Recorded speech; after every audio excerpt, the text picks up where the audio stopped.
A very good evening to everyone.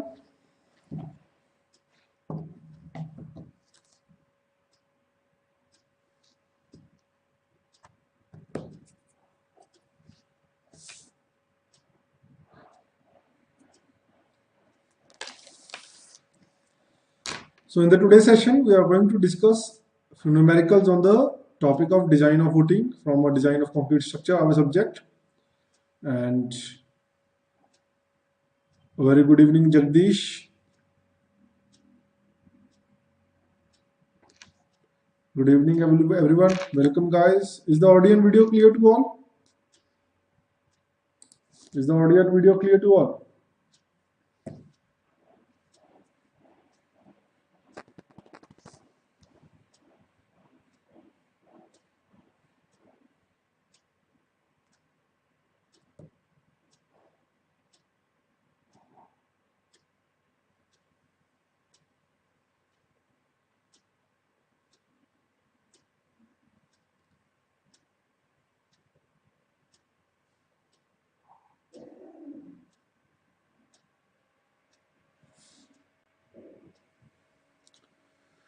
Okay, let us start with the today's session, everyone. So in the today's session, we are going to be discussing numericals on the design of footing, guys. So are you guys ready? Are you guys ready, everyone? Okay. So I will introduce myself. My name is Rohan, everyone, and I scored an All India rank of 96 in GATE 2020. And prior to that, I scored an All India rank of 366 in GATE 2016. I have a master's degree in structural engineering from IISc Bangalore, and these are the subjects that I teach at Gradeup.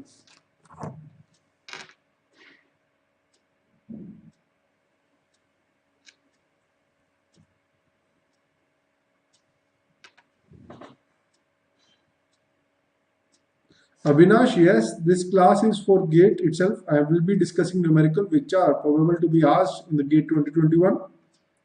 And I will not be taking the full topic of design of footing in detail. I will be taking few numericals. Okay. Good evening, Civil Mati. Good evening, everyone. Let us start with the first numerical, everyone.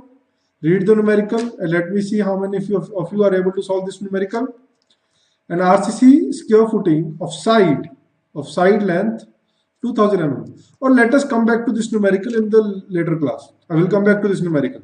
Let us first of all proceed to this numerical. Read this numerical. Okay, let us start with an easy one, and then slowly we are going to progress to a better numerical. Okay. So a trapezoidal combined footing for two axially loaded columns is provided when? When does we provide a trapezoidal combined footing for a two axially loaded column? When? First option, width of the footing is restricted under the heavier column, length of the column is restricted, and projection of the footing beyond the heavier column are restricted. So select the correct answer using the codes given below. So what is the correct answer, guys? What is the correct answer? Tell me, everyone. So when do you provide a trapezoidal footing? Width is restricted under the heavier column, length is restricted, or the projection of the footing beyond the heavier column is restricted.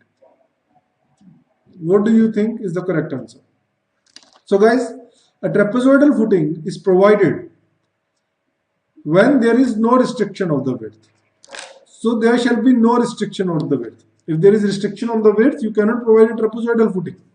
And it is provided when you are not able to provide a rectangular footing because of the length restriction. So yes, you provide a trapezoidal footing in case of a length restriction. Or when there is a restriction in the projection of footing beyond a heavier column. So in that case also you provide a trapezoidal footing because there may be restriction due to boundary wall. So in such cases you also provide a trapezoidal footing. So the answer to this question is going to be C, which is 2 and 3. Clear? Easy question.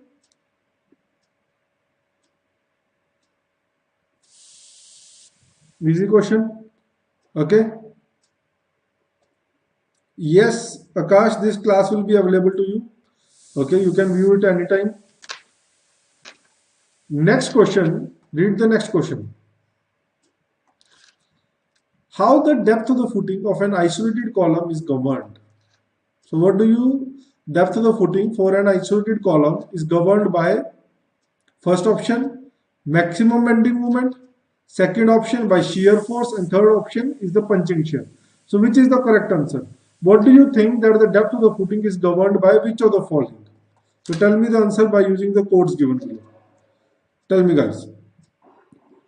It is governed by which of the following? Bending moment, shear force, or punching shear? Which of the three do you think your depth of the footing is governed by? Anyone? Anyone? What is the answer? A, B, C, D. A, B, C, D. What is the answer?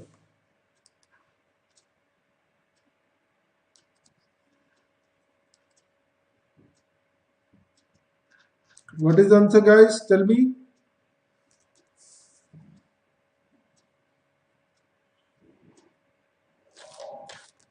So the depth of the footing for an isolated column is designed for maximum bending moment, shear force, and as well as for the punching shear also. So the answer to this question is D.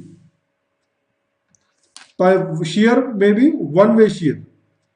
This is one-way shear and this is two-way shear. Two-way shear, also referred as punching shear, and bending movement. So it is designed for all the three. So 1, 2 and 3. D is the right option, guys. Okay. Moving on to the next question. Which of the following is correct? While designing a combined footing, the resultant of the column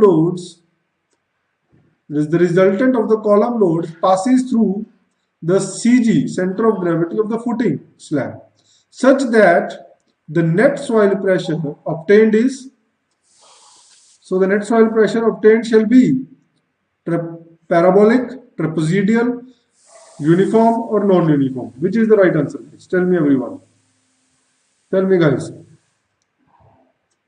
What is the right answer? A, B, C, D. What is the right answer, everyone?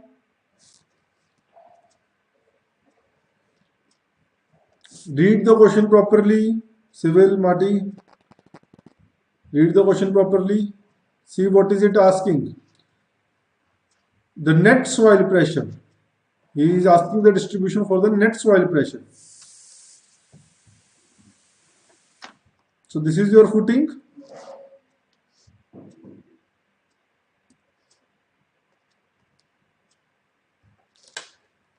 This is your footing, guys. Okay. And let us say this is your column 1 having a load P1 and this is the column 2 having a load P2. Okay. Now it is saying that the resultant of these two loads, that is PR. Let us say the resultant is PR passing from here. The resultant of these two loads, PR, the resultant of these two loads, that is PR, shall pass through the CG of the footing. Shall pass through the CG of the footing. And if it is so, if it is passing through the CG of the footing, then the stress distribution, then the soil pressure below the footing is going to be uniform like this. Then we are going to get a uniform soil pressure below the footing. Clear? So the answer to this question is C. The answer to this question is C, guys. You are going to get a uniform soil pressure because the resultant is passing through the CG of the footing lines. Clear? Any doubts to anyone? Any doubts? See, the trapezoidal will be the case when the resultant is not passing through CG. When there is some eccentricity. When, suppose, this is your footing. This is your footing. Okay. And this is the CG of the footing. And your load that is acting upon the footing load which is acting upon the footing is at some eccentricity. So due to this, the stress distribution may be like this, trapezoidal, or it may be like this, or it may be like this as well.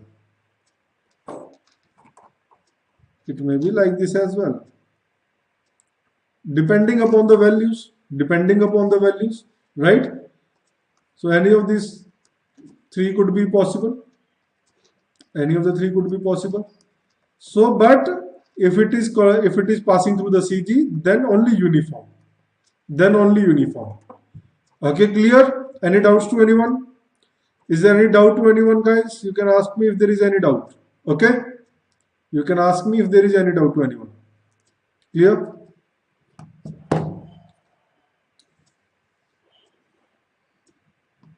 You can ask me if there is any doubt to anyone. Okay. Moving on to the next question. In an isolated reinforced concrete column, footing of effective depth D, the stress in punching shear is checked at the center of the column, at the face of the column, at a distance d by 2 away from the face of the column, at the distance d by 2 away from the center of the column. Which is the right answer? What is the critical section for punching shear? It is asking what is the critical section for punching shear, everyone. Where it is? A, B, C, D. What is the right answer? What is the right answer, guys?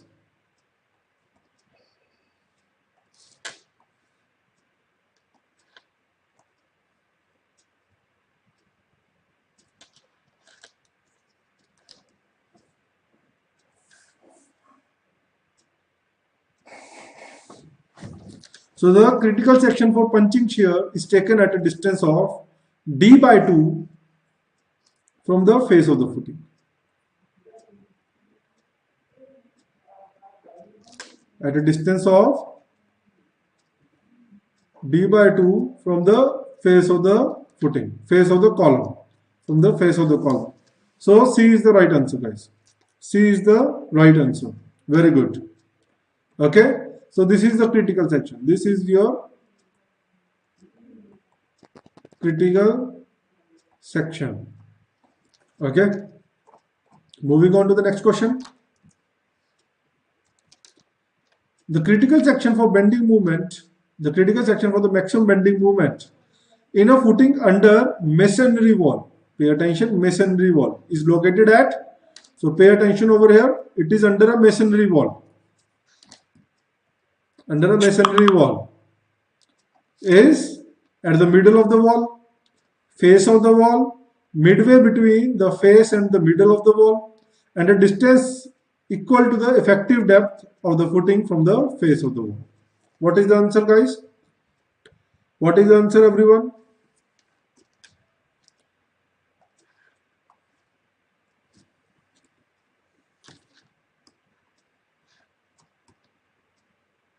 Tell me, guys, what is the answer?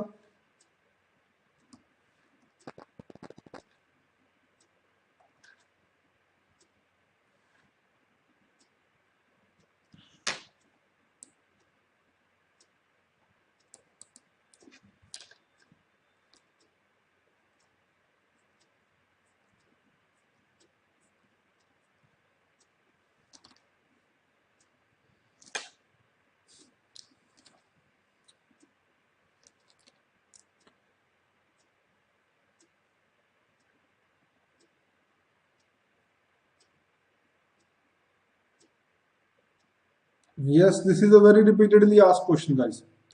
It is a very repeatedly asked question. Okay. So most of you are saying that the B is the right answer. Okay. So now this is your footing for a masonry wall. This is your masonry wall, guys. Well, okay. Now the answer that you are giving me, is for a footing which is resisting a isolated concrete column, as in the previous case. In this case, the critical section for the bending movement is this one. This 1-1 section. This 1-1 is the critical section for bending movement. So in this case, if you have a concrete footing, if you have a concrete column, okay, in that case you take 1-1 as the critical section for the bending movement at the face of the column. But if it is a masonry column, then the critical section is taken as, so this is your center of the masonry wall. This is the center of the masonry wall. Okay, center of the masonry wall, CC. And this is the face of the masonry wall. This is the face of the masonry wall. FF. This is the face of the masonry wall. And the critical section is taken at the midway between center of the masonry wall and face of the masonry wall. It is taken at a midway. So this is 1-1. This 1-1 is the critical section for bending movement. Is it clear?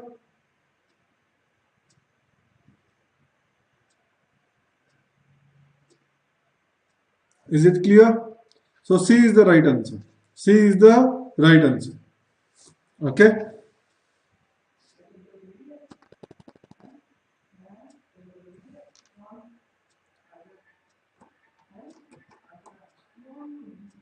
Yes, Lakshmi Kanta.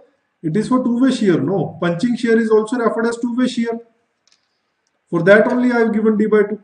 For that only I have given D by 2. Okay. Okay, guys. Is it clear to all? Where to take the critical section for bending movement under a masonry wall?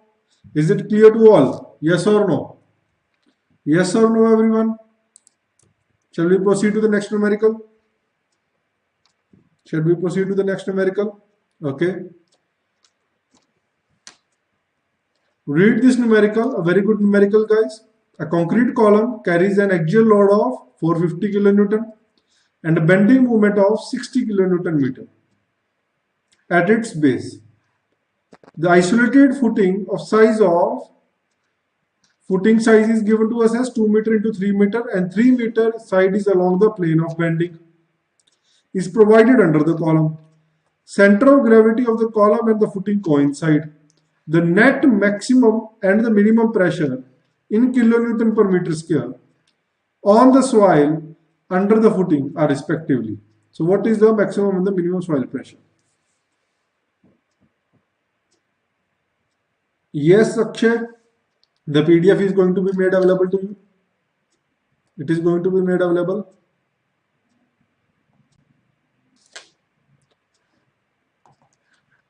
So what is the net maximum and the minimum soil pressure under the footing, guys? Everyone, calculate and tell me, guys. Start the calculation and tell me what is the answer. Read the question properly. Understand? So you are given a concrete footing in this manner. Okay. Whose this width is given to us as 3 meter. And perpendicular to the plane, the perpendicular to your screen is 2 meters. And a column is there. Whose axial load is given to us as 450 kilonewton, and the bending moment is given to us as 60 kilonewton meter. Okay, and we are asked to calculate what is the maximum and the minimum soil pressure. Start calculating, guys. Very good.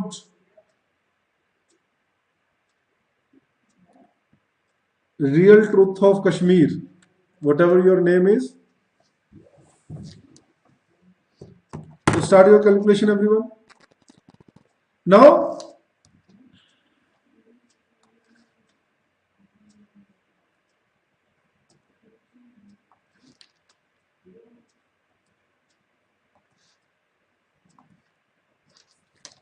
So due to the direct load P, now pay attention guys, pay attention everyone over here. Due to the direct load P, we are going to be having axial compressive stress in the soil in this manner.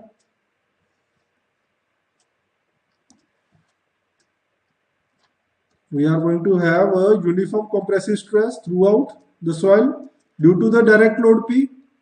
This is sigma 1, which is equal to P upon area of the footing, which is equal to 450 divided by 2 into 3, which is equal to how much? 75 kilonewton per meter square. Due to the direct load P, due to the direct load P and due to the bending moment, we are going to have bending stresses. We are going to have bending stresses in this manner. Due to the bending movement, due to the movement, we are going to have bending stresses in this manner.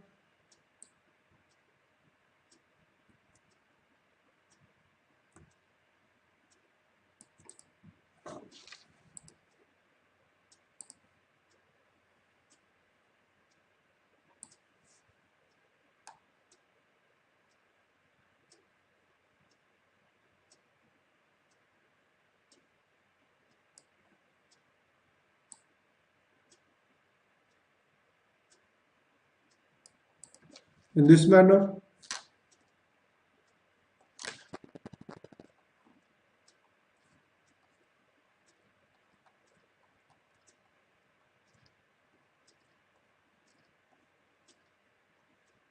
Whose magnitude is?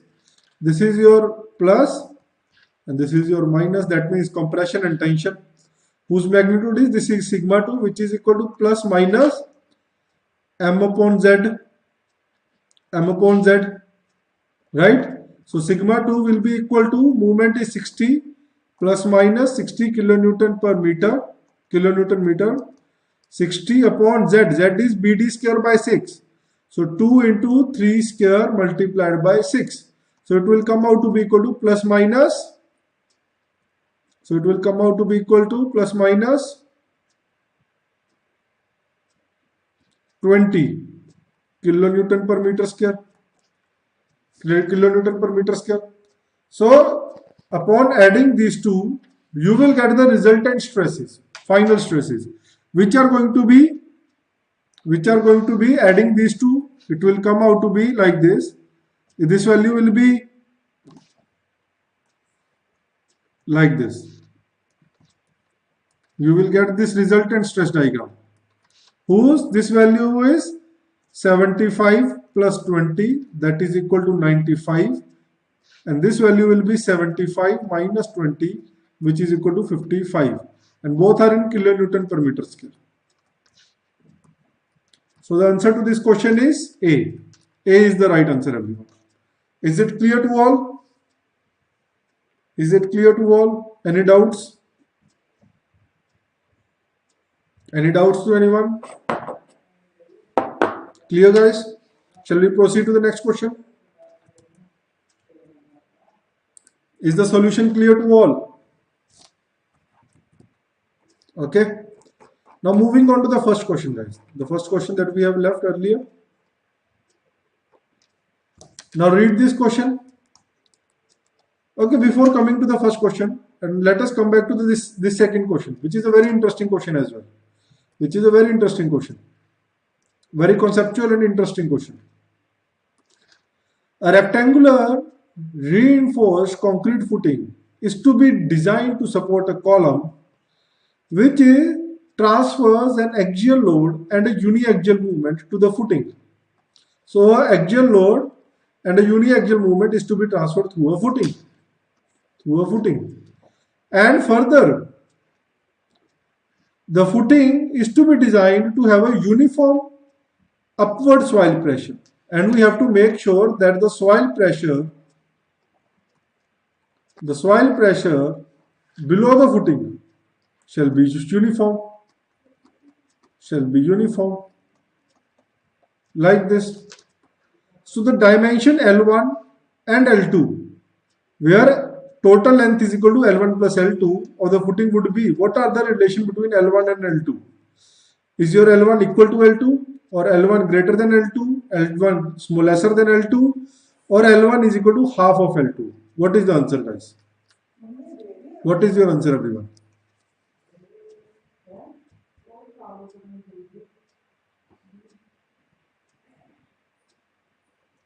Akshay, I have done over there m upon z. Sigma 2 is equal to m upon z. And z is equal to bd square by 6. So it is m upon bd square by 6, which is equal to 6m upon bd square. This is the 6 which I have multiplied. Okay? This is the 6 which I have multiplied over there. Clear?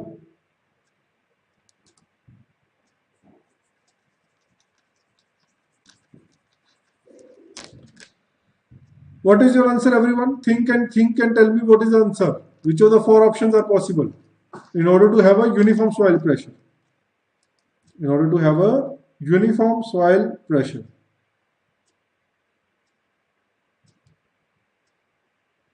You know all the concepts, guys. All the concepts have already been delivered to you. What do you need to do in order to have a uniform soil pressure below a footing? What do you need to do? You have to make sure that the resultant shall pass through the CG of the footing. The resultant shall pass through the CG of the footing. You know already this concept. We have already done one numerical on this. The resultant shall pass through the CG of the footing. Now what shall we do? What shall be the answer? Think carefully. Think, guys.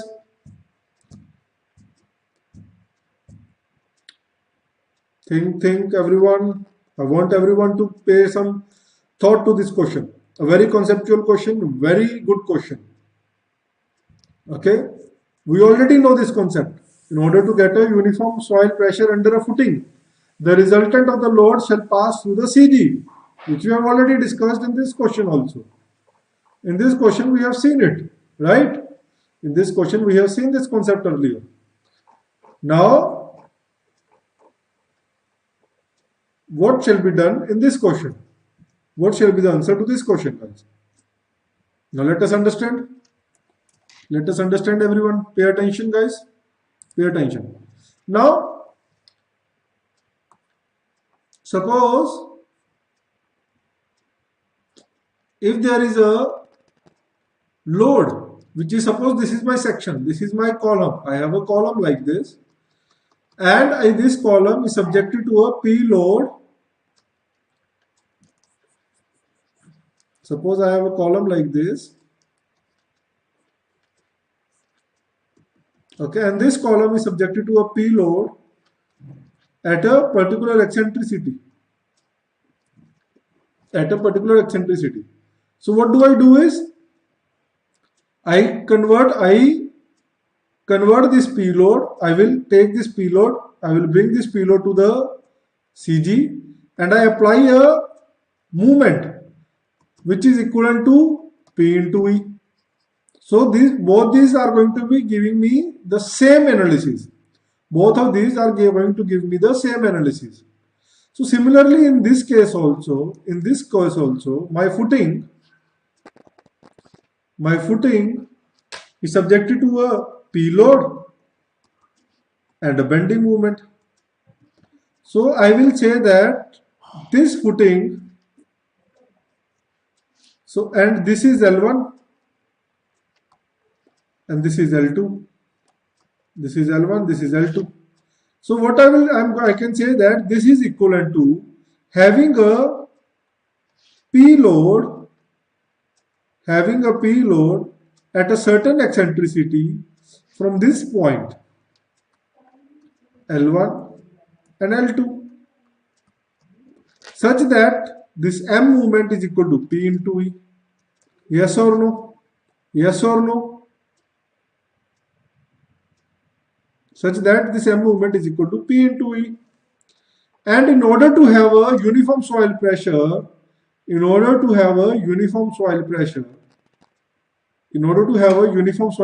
my this P load shall pass through the CG of the footing. My this P load shall pass through the CG of the footing. And this is, if this is the CG of the footing, that means this is L by 2, this is L by 2, and this is L by 2. Now tell me what is the answer. Now tell me, now are you able to tell me what is the answer, guys? Are you able to tell me now what is the answer, guys? So can anyone tell me now? So obviously your L1 is greater than L by 2 and L2 is less than L by 2. Therefore, L1 is greater than L2. L1 is greater than L2. So which is the right option? B is the right option, guys. B is the right option, everyone. Do you understand this numerical, yes or no? Are you guys able to follow this numerical, yes or no? Everyone? Very good numerical, very interesting numerical, very conceptual numerical. If you understand this concept, that means you understand the stress analysis very well. Yes, everyone? Are you able to follow?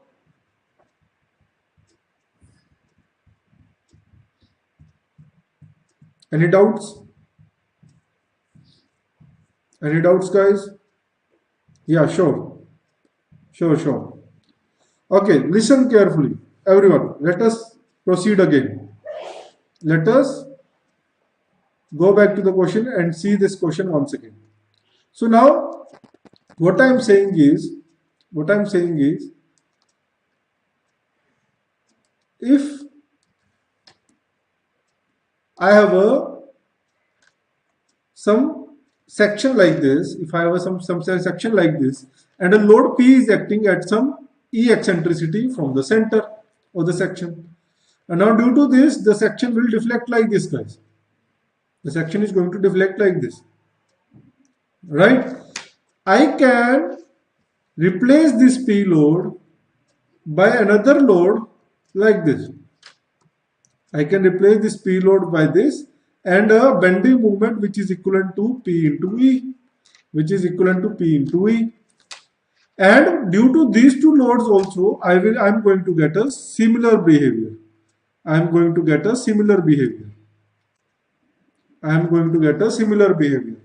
Both of these are equivalent.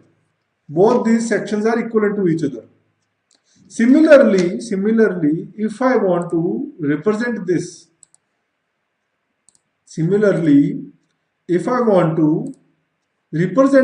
footing, I can represent this footing like this. I have this P load and I have this bending moment. This length is L1 and this length is L2. Right? Now I can replace this P load and bending moment like this. I can apply this P load at some eccentricity from this section where this is L1 and this is L2. From this section I can apply this P load at some eccentricity such that this bending moment M is equal to P times E. Yes or no? Yes or no? And in order to have a uniform soil pressure, upward soil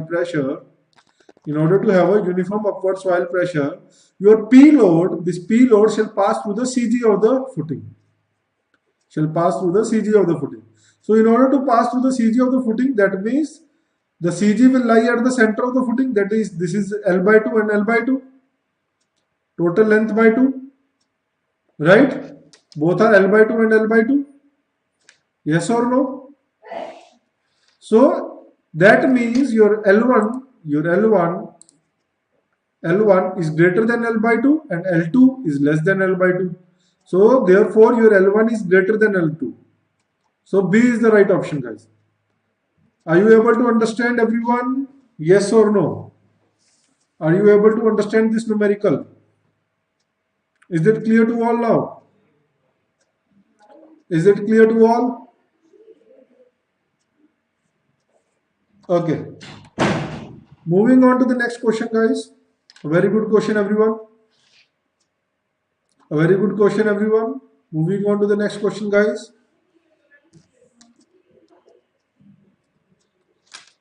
An RCC square footing of side length 2000 mm or 2 meters and 200 mm effective depth supports a 300 mm into 300 mm column. The line of action of the load passes through the CG of the footing and column, and the magnitude of the load is 320 kilonewton. The nominal transverse one-way shear stress in the footing.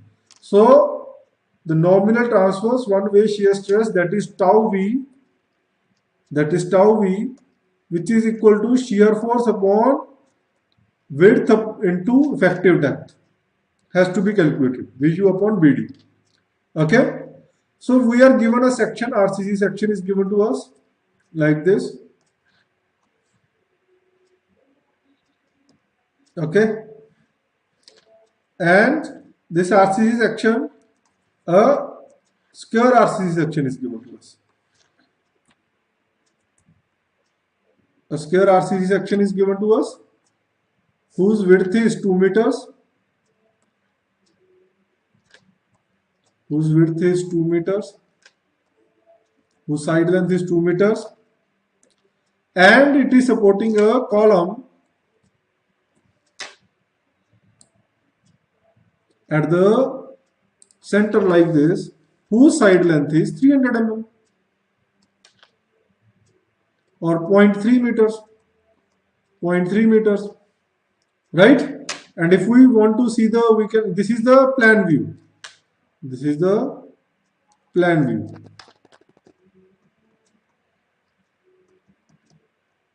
This is the plan view. Similarly, I can also show you the side view also. Let us see the side view as well.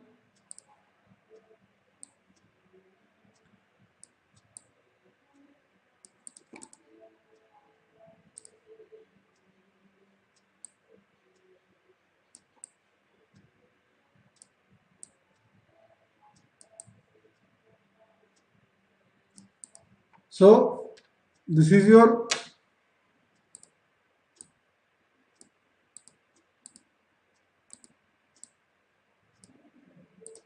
okay, and at this point it is subjected to a P load which is equal to 320 kilonewton, everyone. Okay, and now due to this P load, we are going to have a.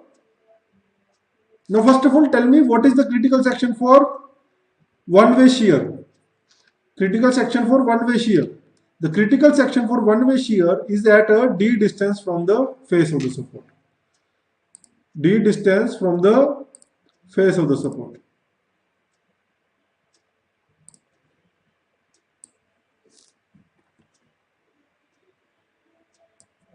So this at a d distance, this is d distance. So this is your critical section for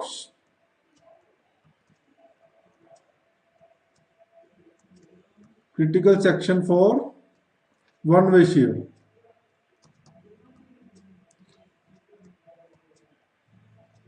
One-way shear. This is your critical section for one-way shear. Now due to this P load, what is going to be the stresses below the footing? That we all know. It is going to be uniform. It is going to be uniform. Like this. Okay, and whose magnitude is this stress is equal to P upon A, which is equal to 320 into 10 to the power of 3 converted into Newton divided by area is 2 meter into 2 meter or 2000 mm into 2000 mm, which is equal to,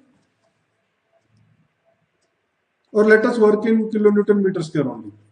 Okay, 320 divided by 2 into 2, which is equal to 80 kilonewton per meter square. Now at this critical section, the shear force is going to be due to this area of the stress diagram. This area of the stress diagram is going to produce shear force over here. So what is your shear force, guys? What is your shear force? This length is how much? This length is how much? This let us call this as y length. What is this y length? This length is equal to how much? So this is your y and this is your shear force. It is going to be equal to sigma into area. Area is y into 2 meters, right? So what is y? This y is equal to how much it is? 2. This is 2 minus 0.3 divided by 2 minus d, and d is how much? D is 200 mm, so 0.2. So it will come out to be equal to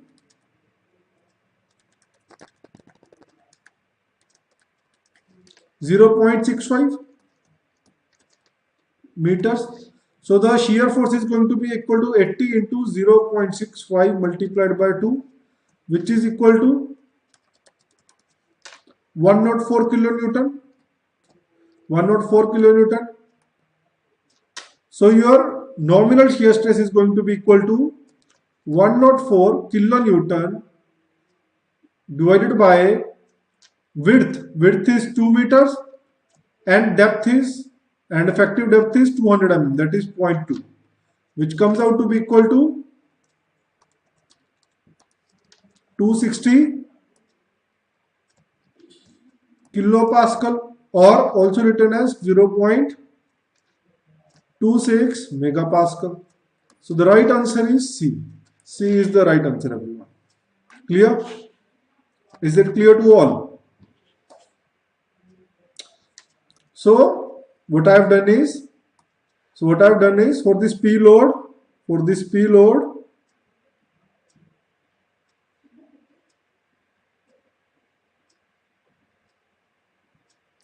why are you getting 0.52? I don't understand why are you getting 0.52, guys. Kindly check what mistake are you making. Okay.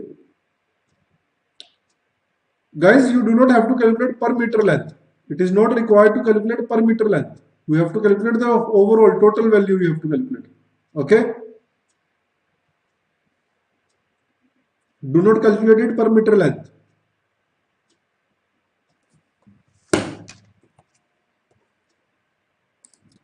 Do not calculate per meter length.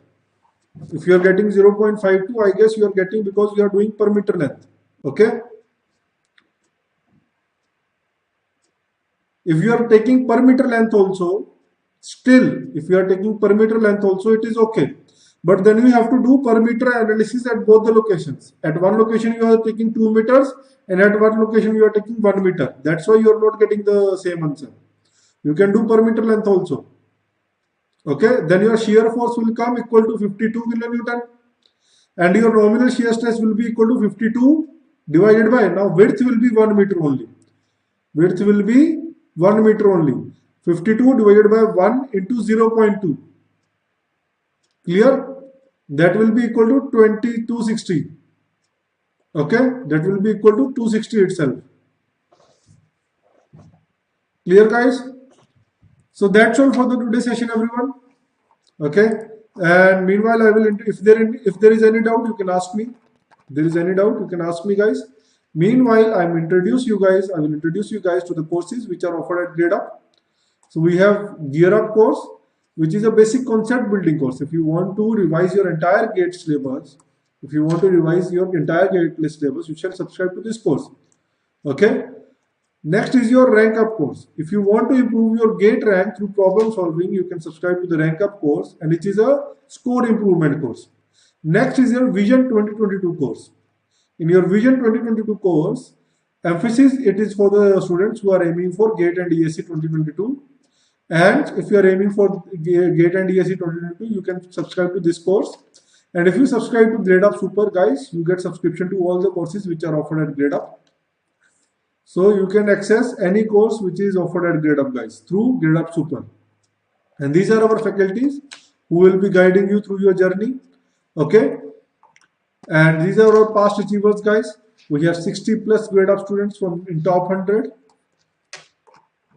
So with Gradeup Super, now since 5-year anniversary of Gradeup is going on, We have come up with the special offers for each and every one of you. The prices have been cut short for the 24 months, 12 month and 3 month subscription of Gradeup Super.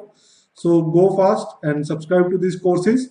You will get unlimited access to all the courses which are offered at Gradeup, plus mock tests also. You will get access to the mock tests as well.